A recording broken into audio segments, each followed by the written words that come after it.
BJP ಶಕ್ತಿ ಪ್ರದರ್ಶನಕ್ಕೆ ವೇದಿಕೆ ಸಿದ್ಧವಾಗ್ತಾ ಇದೆ. ಬಿಜೆಪಿ ಘಟಾನುಘಟಿ ನಾಯಕರ ಸಮಾಗಮಕ್ಕೆ ಕೋಟೆ ನಾಡು ಚಿತ್ರದುರ್ಗ ಸಾಕ್ಷಿಯಾಗಲಿದೆ. ಬಿಜೆಪಿ ಹಿರಿಯ ನಾಯಕ ಮಾಜಿ ಸಿಎಂ ಯಡಿಯೂರಪ್ಪ ರಾಜಕೀಯದಲ್ಲಿ 50 ವರ್ಷ ಪೂರೈಸಿದ ಹಿನ್ನೆಲೆಯಲ್ಲಿ ಬಿಎಸ್ವೈ ಅಭಿಮಾನೋತ್ಸವ ಹೆಸರಲ್ಲಿ ಕಾರ್ಯಕ್ರಮವನ್ನ ಹಮ್ಮಿಕೊಳ್ಳಲಾಗ್ತಾ ಇದ್ದು, ಇವತ್ತು ಪೆಂಡಾಲ್ ನಿರ್ಮಾಣಕ್ಕೆ ಭೂಮಿ ಪೂಜೆ ನೆರವೇರಿಸಲಾಯಿತು. ಈ ಬಗ್ಗೆ ಒಂದು ವರದಿ ಇದೆ ನೋಡಿ.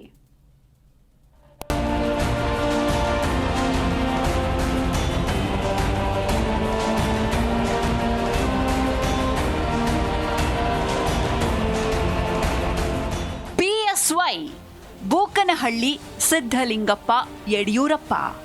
ರಾಜ್ಯ ಬಿಜೆಪಿ ಪಾಲಿಗೆ ಇದು ಕೇವಲ ಹೆಸರಲ್ಲ, ಅದಮ್ಯ ಶಕ್ತಿ, ಪ್ರೇರಣಾ ಶಕ್ತಿ. ಉತ್ತರ ಭಾರತಕ್ಕೆ ಮಾತ್ರ ಸೀಮಿತವಾಗಿದ್ದ ಭಾರತೀಯ ಜನತಾ ಪಾರ್ಟಿಯನ್ನ ದಕ್ಷಿಣ ಭಾರತಕ್ಕೆ ವಿಸ್ತರಿಸಿದ ಅದಮ್ಯ ಚೇತನ ಬಿಎಸ್ವೈ. ಕಾಲಿಗೆ ಚಕ್ರ ಕಟ್ಕೊಂಡು ರಾಜ್ಯದ ಮೂಲೆ ಮೂಲೆಗಳನ್ನು ಸುತ್ತಿ ಪಕ್ಷ ಸಂಘಟನೆ ಮಾಡಿದ್ರು. 50 ವರ್ಷಗಳ ಕಾಲ ಪಕ್ಷದ ಏಳಿಗೆಗೆ ಶ್ರಮಿಸಿ ಬಿಜೆಪಿ ಪಕ್ಷವನ್ನ ರಾಜ್ಯದಲ್ಲಿ ಆಡಳಿತಕ್ಕೆ ತಂದ್ರು. 4 ಬಾರಿ ಸಿಎಂ ಆಗುವ ಮೂಲಕ ಮೂಲ ಸೌಕರ್ಯ ಅಭಿವೃದ್ಧಿ ಸೇರಿದಂತೆ ವಿವಿಧ ಸಮುದಾಯಗಳಿಗೆ ನ್ಯಾಯ ಕೊಡುವ ಕೆಲಸ ಮಾಡಿದ್ದು ಬಿಎಸ್ ಯಡಿಯೂರಪ್ಪ. ಹಾಗಾಗಿ ಬಿಎಸ್ವೈ ಸಾರ್ಥಕ 50 ವರ್ಷಗಳ ರಾಜಕೀಯ ಜೀವನ ಪೂರೈಸಿದ ಹಿನ್ನೆಲೆಯಲ್ಲಿ ಬಿಜೆಪಿ ನಾಯಕರು ಹಾಗೂ ಅಭಿಮಾನಿಗಳು ಸೇರ್ಕೊಂಡು ಮೇ 9ರಂದು ಚಿತ್ರದುರ್ಗದಲ್ಲಿ ಬಿಎಸ್ವೈ ಅಭಿಮಾನೋತ್ಸವ ಹೆಸರಲ್ಲಿ ಸನ್ಮಾನ ಕಾರ್ಯಕ್ರಮ ಹಮ್ಮಿಕೊಂಡಿದ್ದಾರೆ.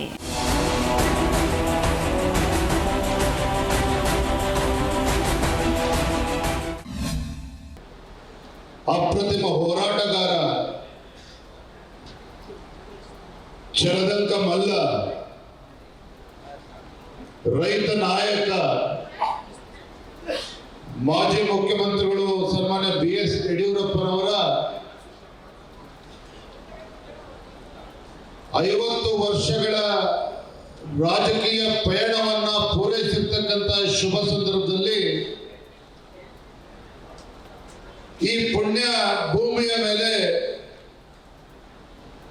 ಸನ್ಮಾನ್ಯ ಬಿಎಸ್ ಯಡಿಯೂರಪ್ಪನವರ ಒಂದು ಅಭಿಮಾನೋತ್ಸವದ ಕಾರ್ಯಕ್ರಮ ಇವತ್ತು ಶುಭ ಸಂದರ್ಭದಲ್ಲಿ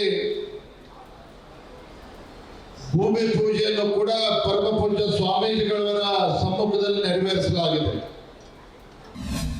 ಚಿತ್ರದುರ್ಗದ ಮಾದಾರ ಚೆನ್ನಯ್ಯ ಗುರುಪೀಠದ ಬಳಿಯ ಸುಮಾರು 50 ಎಕರೆ ಪ್ರದೇಶದಲ್ಲಿ ಕಾರ್ಯಕ್ರಮ ನಡೆಸಲಾಗ್ತಾ ಇದ್ದು, ಪೂರ್ವ ಸಿದ್ಧತೆ ಆರಂಭವಾಗಿದೆ. ರಾಜ್ಯಾದ್ಯಂತ ಸುಮಾರು 10 ಲಕ್ಷ ಜನರನ್ನ ಸೇರಿಸಿ ಕಾರ್ಯಕ್ರಮ ಮಾಡುವ ಗುರಿ ಹೊಂದಿದ್ದು, ಆಗಮಿಸುವ ಜನರಿಗೆ ಊಟ, ವಸತಿ, ಮೂಲ ಸೌಕರ್ಯ ಸೇರಿದಂತೆ ವಾಹನ ವ್ಯವಸ್ಥೆ, ಪಾರ್ಕಿಂಗ್ ಸೇರಿದಂತೆ ಹಲವು ವ್ಯವಸ್ಥೆಗಳನ್ನ ಮಾಡಲಾಗ್ತಾ ಇದೆ. ಈ ಹಿನ್ನೆಲೆ ಪೆಂಡಾಲ್ ನಿರ್ಮಾಣಕ್ಕೆ ಭೂಮಿ ಪೂಜೆ ನೆರವೇರಿದ್ದು, ಮೇ 9ನೇ ತಾರೀಕು ಕಾರ್ಯಕ್ರಮ ನಡೆಯಲಿದೆ. ಕೇಂದ್ರ ಗೃಹ ಸಚಿವ ಅಮಿತ್ ಶಾ ಕಾರ್ಯಕ್ರಮ ಉದ್ಘಾಟಿಸಲಿದ್ದು, ಬಿಎಸ್ವೈಗೆ ಕೇಂದ್ರ ಹಾಗೂ ರಾಜ್ಯ ನಾಯಕರು ಸನ್ಮಾನ ನೆರವೇರಿಸಲಿದ್ದಾರೆ.